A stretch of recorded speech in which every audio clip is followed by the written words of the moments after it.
Eh Ça ben va? écoute, ouais, carrément, et toi? Eh ben écoute, je passe un bon tournoi, c'est plutôt cool. Je m'étais dit que c'était le dernier baroud d'honneur de Iname, à la base c'était le dernier tournoi que je devais jouer avec. J'avais fait 2 top 8, 2 zap avec, une fois 9ème, une fois 10ème, et puis des gagnés des tournois à 20 ou 40 joueurs, mais j'avais pas fait de grosses perfs avec, enfin mis à part des top 8, 2 zap, c'est tout. Ouais, bah là, du coup, t'es déjà 6-0. Ouais, C'est-à-dire que tu peux assez facilement, enfin, facilement en tout cas, tu peux vraiment essayer d'accrocher le top 8, quoi. ouais, c'est quand même le but avoué. Il te reste 2 rondes pour confirmer. Je pense que normalement avec bon, voilà après si peut-être faire un 2 draw peut-être à minima ça passerait donc Ouais, c'est une option, c'est c'est une une option. option. Si tu trouves des gens qui sont à 6-0, il y a carrément moyen. Faut faire gaffe avec du coup le fait qu'il y a que 8 rondes, et il faut Ouais. voir du coup si c'est suffisant pour Bah ouais, arriver voilà, à ouais. C'est le seul, te qualifier, quoi. c'est le seul petit truc effectivement. Ouais. Bon après voilà, de toute façon je serais quand même content. J'ai quand même aujourd'hui qu'est-ce que j'ai rencontré en round 1. J'ai rencontré un proche d'un ami, Damien Marais du Havre, qui joue très bien proche, que j'ai battu 2-1 en ayant le toss. Donc je gagne la première, il gagne la deuxième en braissant et je gagne la 3. Ensuite je rencontre un autre pote, je rencontre Isamaru, donc Diego, pareil, qui est un joueur de Rouen, très très bon joueur de Isamaru et très bon arbitre aussi de niveau 2. Enfin, c'est quelqu'un qui joue très bien aussi. Pareil, je fais 2-1 contre lui, je gagne la première, j'ai le toss, je gagne la deuxième, il gagne la deuxième, je gagne la troisième. Non, attends, je dis des bêtises, excuse-moi, il a le toss, je gagne la première, il gagne la deuxième et je gagne la troisième en commençant. Ensuite, je prends. Qu'est-ce que je prends Je prends Saskia avec Lionel de Nantes, donc Hannibal 44. Je le bats 2-0 en ayant le toss. Je rencontre ensuite. Qu'est-ce que je rencontre J'ai rencontré un Tajik que j'ai battu 2-0. Ouais. Ah, pardon. Je rencontre en 5ème round, 4ème round, je crois, je rencontre Karizev que je bats 2-0. Il a le toss.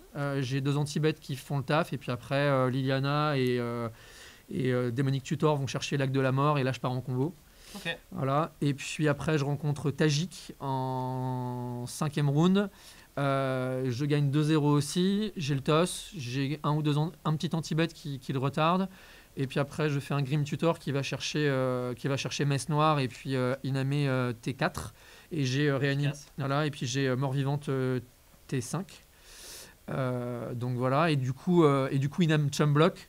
Et du coup, je dois être un truc comme 6 ou 7, je crois. Mais comme j'ai Kokusho et compagnie, bah, je lui rase son board, je gagne des points de vie. Enfin, il peut plus rien faire. Et puis, donc ça, c'était contre Tajik. Et puis, bah, la dernière, là, je viens de gagner contre Thomas Méchin avec Teferi. J'avais pas mal poncé le match-up. Je l'avais beaucoup joué contre Axel, qui joue, donc mon Kana, qui joue bien le deck. Je l'avais testé contre New Trader aussi, donc Alexander Loksutov, avec lequel j'ai pas mal joué le deck aussi, donc je connaissais bien le match-up. Les mains que j'ai eues étaient pas ouf dès le départ, mais j'ai eu un peu de réussite en chopant des discards. J'en joue pas mal aussi, ça aide. Et puis bah, j'ai tendu un piège à Thomas sur la première, il est tombé dedans et ça m'a permis de passer une main twist et ça l'a ruiné. Voilà. Donc, ça résume pas mal les games en effet. Voilà, j'essaie de faire du... C'est un match-up qui est bon pour toi, Teferi, du coup? Non, c'est un match-up, normalement il est à 70-30. En test, normalement il en gagne 2, j'en gagne une. Et là j'ai fait 2-0, c'est un peu inespéré. Thomas connaît pas bien le match-up versus Iname, il sait pas quand est-ce que je pars. Des joueurs plus expérimentés, enfin pas expérimentés, mais dans le DH contre Iname, qui ont déjà joué plein de fois contre Iname, comme Axel ou New Trader, bah, du coup connaissent vraiment le match-up.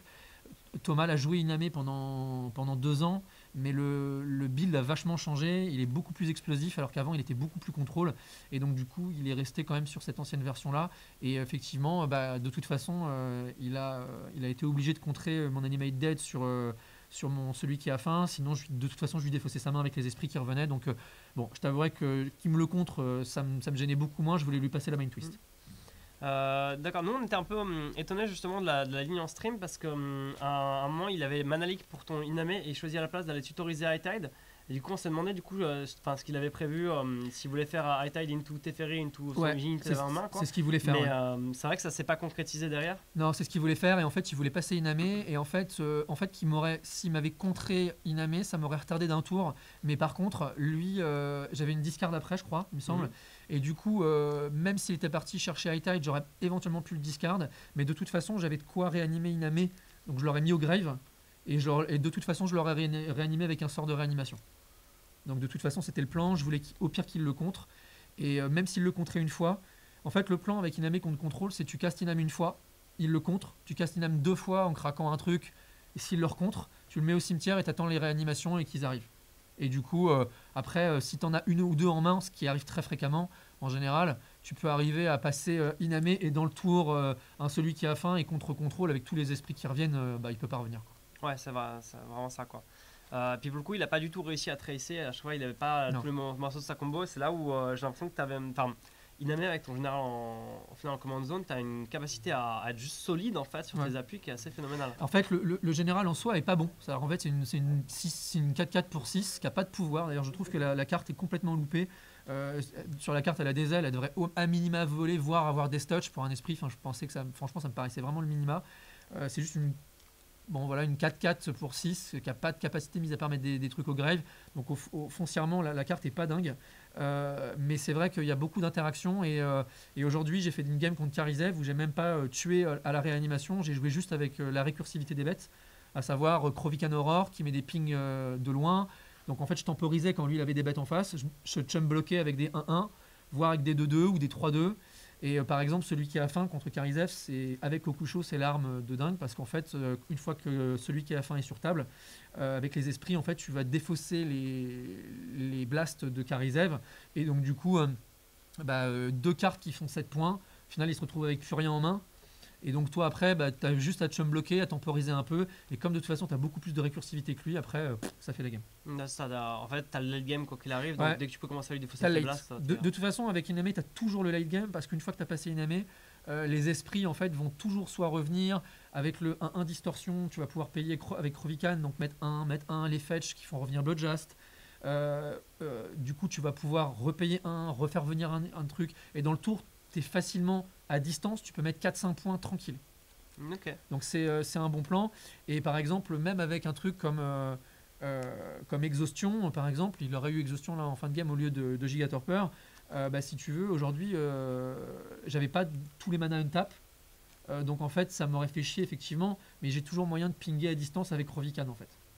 Donc je peux coller des 10 points de dégâts avec Kokusho, voire 11. J'ai 5 mana à Kokusho, je colle 11 points, même plus que 11 points, je colle 14 points d'un coup en fait.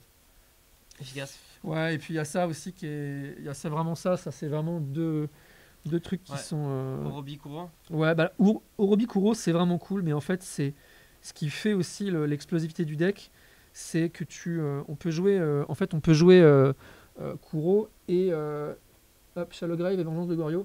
Et en fait, quand on a un setup où on a passé Iname et que derrière on a la 1-1 célérité qui revient, donc le Nether Spirit, en fait on a un setup dans lequel on va avoir Kuro qui va mettre 9, plus Iname qui met 4, plus l'esprit qui met 1.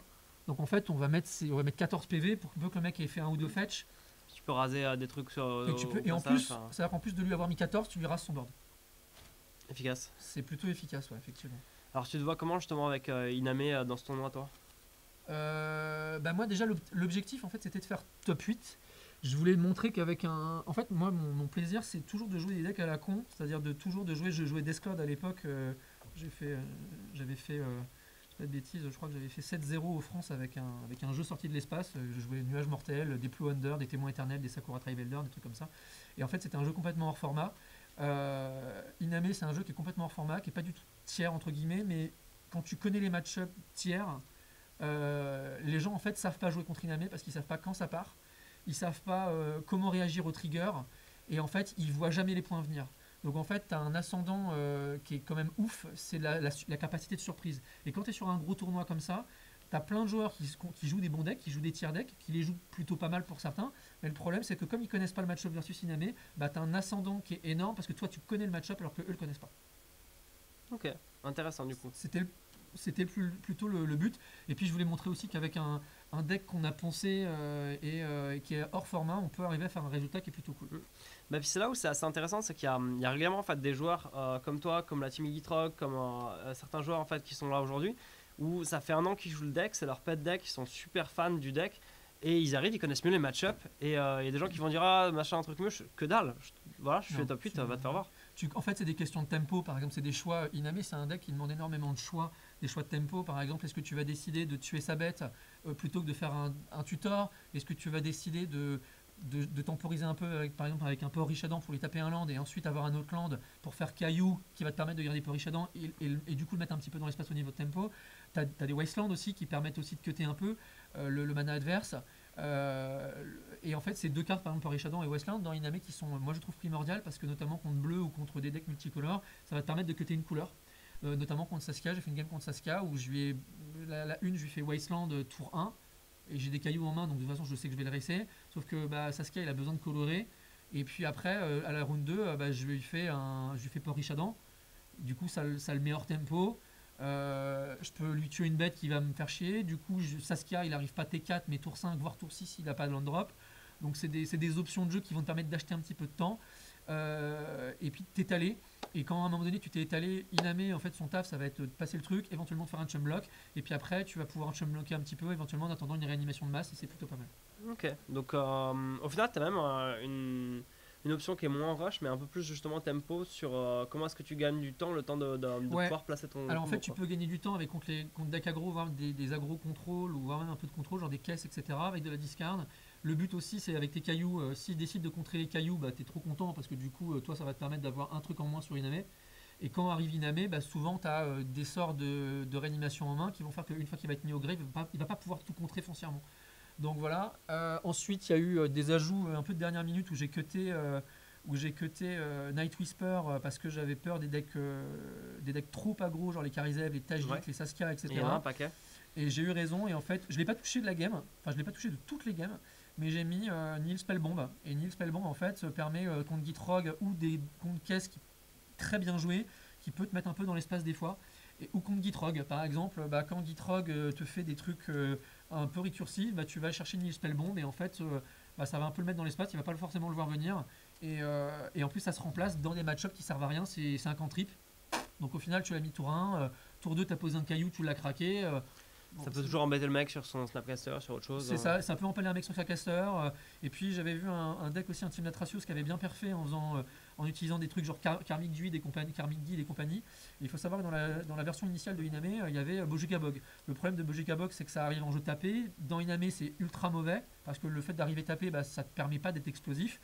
Donc du coup, il valait mieux cutter un piocheur, genre un Sinning Blood ou un Night Whisper qui dans un format 30 points de vie était bien, mais dans un format 20 points de vie c'est pas top. Et le fait d'avoir un cantrip qui en plus a un effet sympa, c'est quand même pas dégueulasse. Et comme je disais, c'est vrai que c'est plutôt agréable d'avoir une carte qui peut te sauver les miges en cas un peu de coup dur, quoi. Et puis même contre des decks qui jouent des témoins éternels, des verts, etc.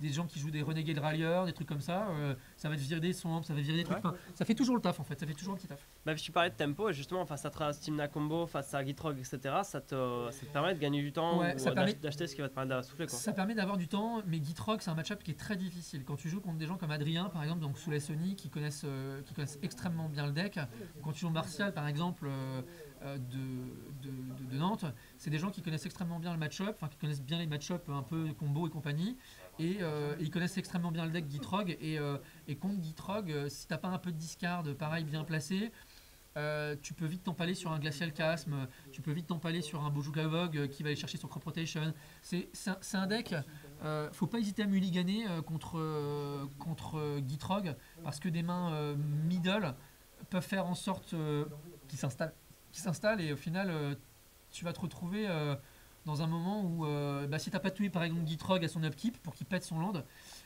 vaut mieux des fois faire un mulligan à 6 et être sûr d'avoir son anti-bot pour lui niquer son Gitrog, parce que ça par contre ça va faire partir. Donc voilà.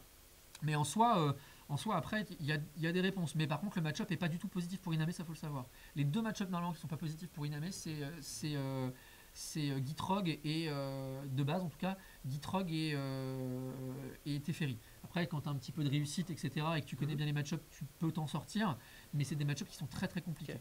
Alors du coup tu mentionnes Teferi, qu'est-ce que tu penses de Baral? Moi je trouve que c'est en dessous. D'accord. Moi je trouve que c'est en dessous et je préfère tomber contre un Baral que contre un Teferi. Mhm.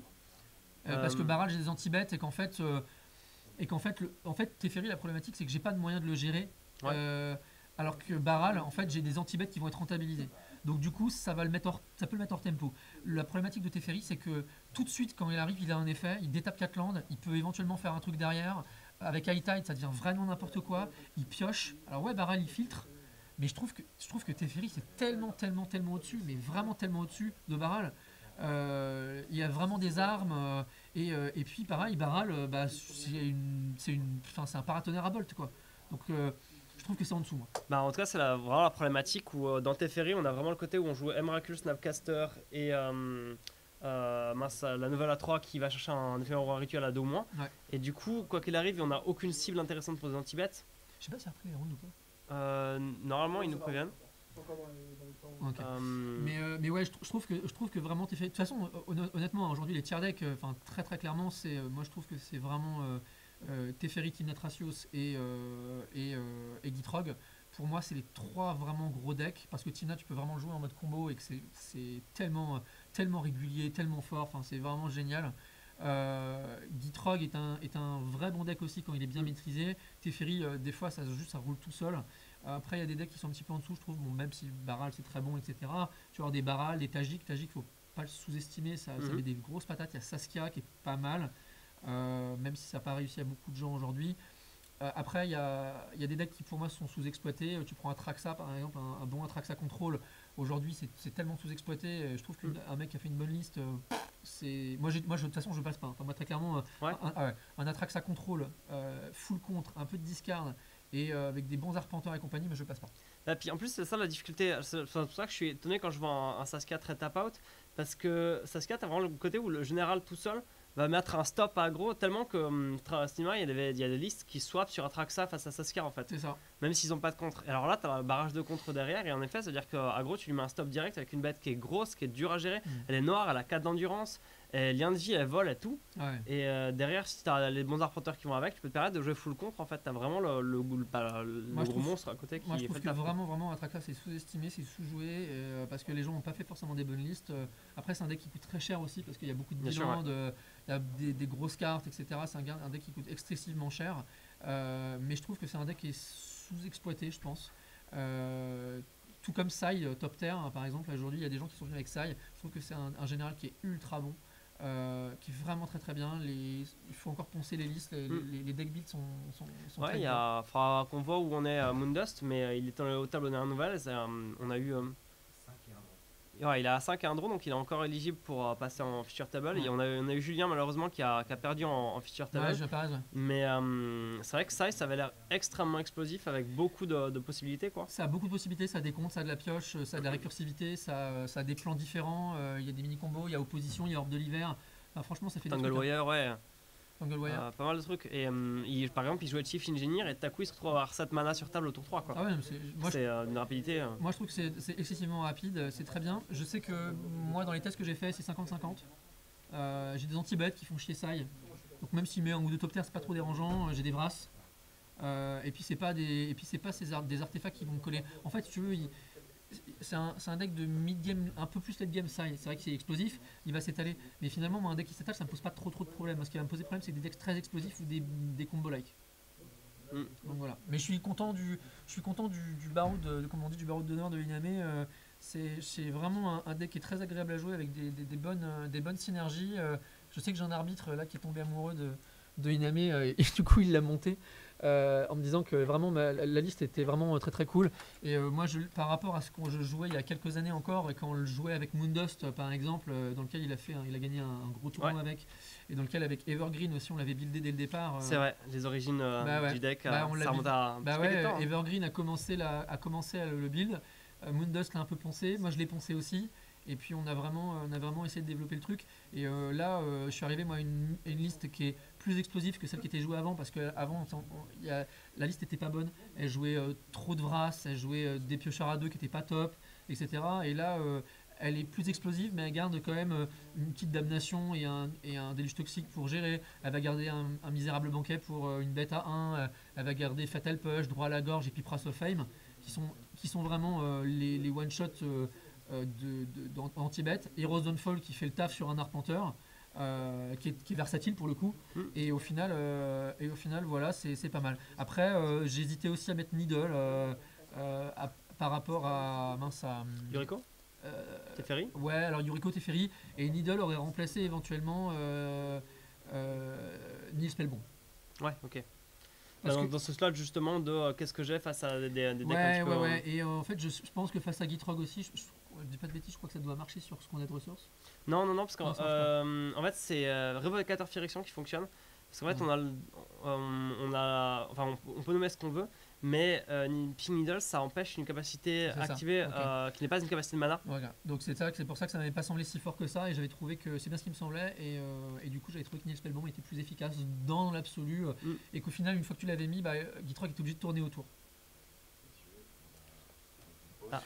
Voilà. Le joueur a y joué, en fait. Ok. Et puis dédicace aussi, parce que je trouve qu'il fait vraiment un très bon taf. C'est Martial de Martial Altération qui m'a pimpé une des cartes maîtresses du deck. C'est même quasiment la carte maîtresse du deck, à savoir un joli petit lac de la mort que je peux montrer. Hein, si vous voulez. Je sais pas où est-ce qu'elle est la Ah, caméra. elle est là. Voilà les gens, le lac de la mort, donc c'est Martial Altération, il fait du très très bon taf, il est très propre, les bords sont respectés, tout ça, enfin voilà, il bosse bien. Donc je l'ai eu souvent, et donc voilà, bisous Ah, Mars, c'est, hein, Une des cartes clés du deck, c'est en une des effet. cartes clés du deck, C'est et au clair. final ça m'a plutôt bien réussi, donc voilà. Bon, bah super. Et donc je suis très content, puis l'ambiance est très bonne, l'organisation est extraordinaire, donc les gars de l'association ont fait un taf excellent, il n'y a rien à dire, c'est toujours génial, et donc voilà. Et puis merci de m'avoir permis de m'exprimer. Ben, merci à toi, c'est super cool. Tu comptes jouer quoi du coup après avec après ton barré d'honneur? Ah, t'as encore une amée, mais je pense que je vais. Il y a Sai qui me fait de l'œil. Ok, Sai me fait de l'œil, je pense que je vais builder Sai, et je m'étais mis déjà à commencer à le builder avec un ou deux joueurs, et je pense qu'avec Moondust et tout ça, on va continuer à build. Julien Parez, tout ça, super. on va se mettre on en a parlé un petit peu, on va voir pour essayer bah. éventuellement. J'en ai parlé avec Julien, essayer de voir pour le rebuild. Cool. Cool quoi. Hâte de voir ça. Ouais. Bah écoute, merci beaucoup.